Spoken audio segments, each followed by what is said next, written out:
Circuit बेंचसुद्धा आता सुरू झालेला आहे। खंडपीठ या ऐतिहासिक नगरीमध्ये सर्किट बेंच सुरू झाल्या कारणाने मान्य न्यायालयाचे ह्या कटाक्षाने ह्याच्यावर सण उत्सवावर लक्ष आहे आणि असणार आहे। यापूर्वी जे कायदे केलेले आहेत सगळ्यात प्रामुख्याने जे डॉल्बी मुक्त जे आहे विसर्जन किंवा मिरवणुका ह्या करणं हे फार महत्त्वाची जबाबदारी आपल्या सर्वांवर आहे। या अनुषंगाने गेल्या जे मान्य प्रशासन जिल्हा प्रशासन आहे त्यामध्ये 5 दिवस जे मी आता आपल्या समोर सांगतो 5 दिवस जे आहेत त्यांनी 5 दिवस आपल्याला रात्री 12 पर्यंत साऊंड सिस्टीमची मर्यादा दिलेली आहे।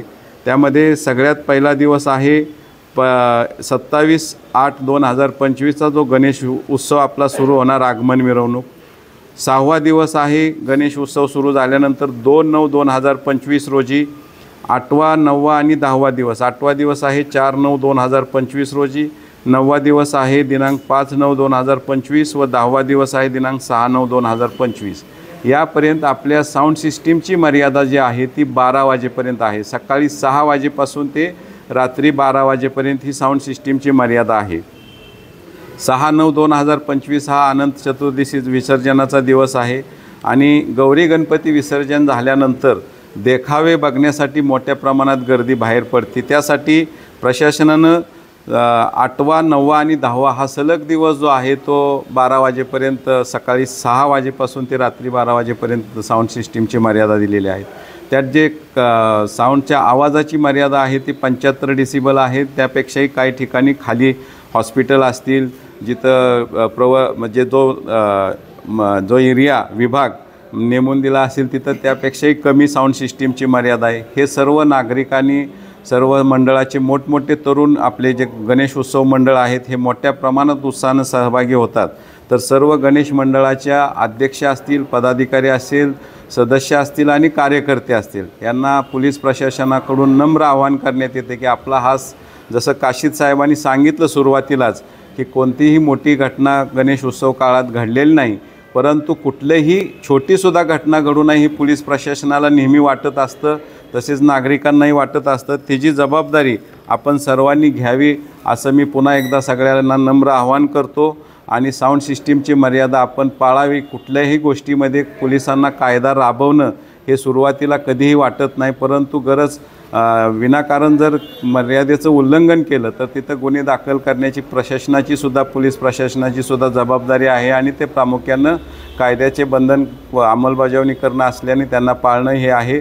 कुणी मर्यादा ओलांडत असेल तर निश्चितपणे त्या ठिकाणी कायदेशीर कारवाईसुद्धा होईल, परंतु कायदेशीर कारवाई हा नंतरचा पर्याय आहे। तो न होता आपण हे सर्वांनी सहकार्य करावं असं विनंती आहे। सर्वात भारतीय नागरिक सुरक्षा मोहीम 2023चे कलम 163(1) नुसार लेझर लाईटवर 27/8/2025 ते 6/9/2025 पर्यंत पूर्णपणे बंदी घालण्यात आलेली आहे।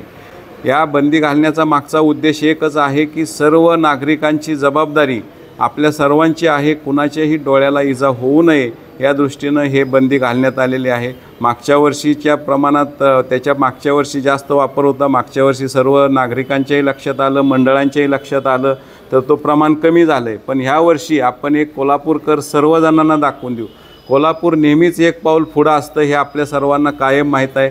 माझी नम्र आव्हान आहे नम्र विनंती आहे सर्व कोल्हापूरकरांना जे मोठमोठे मंडळ आहेत तरुण मंडळ आहेत त्यांना सर्वांनी आपल्या ह्या लेझर लाईटवर पूर्णपणे बंदी आणावी। स्वतःहूनच पोलिसांना ती कायदा राबवणं आणि गुन्हे दाखल करणं हे वेळ येऊ देऊ नये। पोलीस प्रशासन आणि मोठमोठे मंडळ आणि जे तरुण मंडळ आहेत त्यांच्यामध्ये एक समन्वय असावा, त्या दृष्टीनं आमचं निश्चित एक पाऊल आपल्या पुढे असणार आहे, आपल्यासोबत असणार आहे।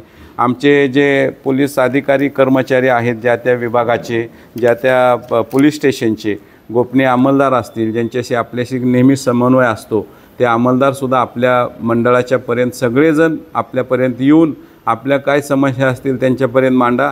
आम्ही वरिष्ठ लेवलला त्याचा निश्चित विचार करू आणि अशा पद्धतीनं आपण हा गणेश उत्सव चांगल्या पद्धतीनं साजरा करू, जेणेकरून आपल्या कोल्हापूरचं नाव परत एकदा महाराष्ट्राच्या आणि देशाच्या पातळीवर व्यवस्थितपणे कायद्याची चौकटीमध्ये करतोय असं दाखवून देऊ।